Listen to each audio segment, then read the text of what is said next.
Ok, todo va a quedar mucho más claro con un ejemplo. Aquí vemos que del apéndice B se sacaron los datos de 13 dulces de M&M's rojos que vendrían siendo el peso y del total de la bolsa, o sea, la población de 465 dulces.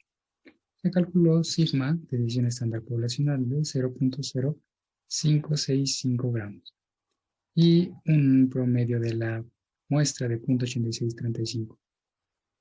El peso declarado es de 396.9, así que si lo dividimos entre el número de M&M's, pues tendríamos que tener el peso mínimo que cada M&M debería tener para que el peso declarado tenga sentido.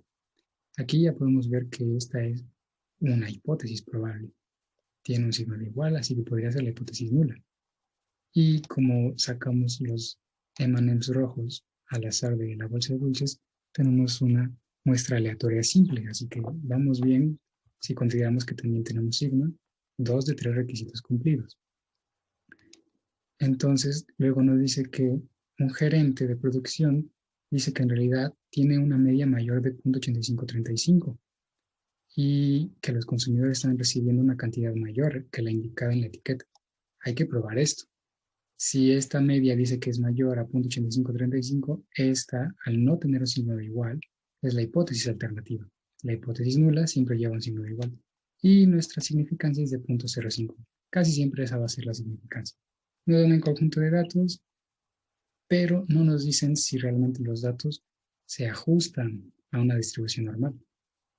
Lo podemos ver acá porque no hay muchos datos que estén extremos. Pero para estar seguros hay que hacer una gráfica cuantilar o un histograma. Y aquí vemos que sí se acerca mucho a una línea recta. Entonces ya con todo eso considerado, podemos empezar a hacer las pruebas. Aquí la prueba P está en azul, método tradicional en verde, intervalos de confianza en amarillo. La hipótesis, como habíamos dicho, la hipótesis nula está igualada siempre. Y la hipótesis alternativa, en este caso, es probar que sea mayor a 0.8535. Ya con los datos que nos da el problema, podemos calcular Z, como la fórmula que vimos en la presentación. La diferencia de los promedios entre la desviación estándar, entre la raíz de n. Esta puntuación de Z, que pues ya está ajustada, la tenemos que imaginar acá, en una gráfica o en una distribución normal estándar, la campana de Gauss, con Z igual a 0 en el medio. Entonces, como habíamos dicho, si Z es positivo está del lado derecho y si Z es negativo está del lado izquierdo. En este caso, es de una sola cola, la prueba. Más adelante veremos otra. Y podemos calcular el área con esta fórmula que está aquí. Y considerando que está del lado derecho, entonces hay que restarle 1 a la fórmula para así obtener esta probabilidad o esta área que está de este lado. Vamos a continuar haciendo el análisis de qué es lo que nos está diciendo estos datos. Para una prueba P hay que considerar que si P es mayor que alfa, entonces no se rechaza la hipótesis alternativa. Y es lo que tenemos aquí, 0.26 es mayor a 0.05. Entonces no se rechaza. Continuamos con el método tradicional, en donde vamos a comparar Z crítico, que lo sacamos en base al nivel de confianza, con Z de Z estadístico de prueba. Esta prueba nos dice que se rechace la hipótesis nula si el estadístico de prueba cae dentro de la región crítica, dentro de Z crítico, y Z crítico es 1.64. Está mucho más después que Z de 0.64. Entonces, no se rechaza la hipótesis nula. Luego, para los intervalos de confianza, usamos estos datos que están acá para calcular el error. El error, con esta fórmula que está acá, se va a sumar y restar al promedio al promedio X y se va a comparar con mu. Entonces, esta prueba nos dice que hay que rechazar la aseveración si el parámetro de población tiene un valor que no está incluido en el intervalo de confianza. Y como aquí vemos, 0.8535 está entre 0.83 y 0.89. Entonces no se rechaza la hipótesis nula. ¿Qué podemos concluir? Bueno, si al menos dos de estas pruebas nos dicen lo mismo, nos vamos sobre de esa misma línea de tendencia, por así decirlo. Y decimos que no existe evidencia suficiente para sustentar la conclusión de que la media poblacional sea mayor que 0.8535, como afirmó el gerente de producción, o sea que está mintiendo. Vamos a ver otro ejemplo. Niveles de cotinina de fumadores. Nos dice que para una muestra de 40 fumadores, N, tenemos un valor medio de nicotina, o sea, Cx, de tal, y un sigma tanto, que tenemos por acá. Y más adelante, aquí es donde va a haber un cambio, nos pide que probemos la aseveración de que el nivel medio de cotinina de todos los fumadores sea igual a 200 nanogramos sobre mililitro. Como no está diciendo que sea menor o mayor y no hay ninguna otra parte en el texto que nos pida algo así, tenemos que considerar que es de 2 colas.